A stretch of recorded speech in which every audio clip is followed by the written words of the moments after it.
late at night. It's probably around, I would say, past 12 midnight, so it's quiet. See, that's when you only be able to hear from the Lord.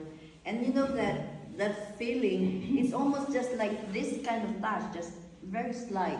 Wow. You wouldn't even, that's why I'm really surprised that I even know it. It was so small, and when I felt it, God, did you just heal me? Wow. So that happens to you, you act it out, because that's your response. It's a faith response. Wow. It's a faith response. So you act it out. So I did all these things, whether I'm gonna feel the pain, I have to do like this. God, oh God, the pain is gone. I was doing like that, yeah.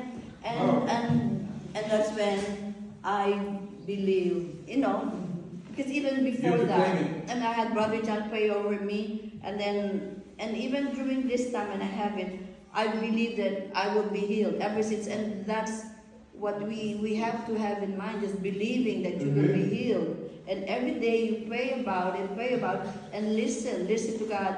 And if you feel like you're being healed, you have to act it out. It's the same thing when I had my frozen arm.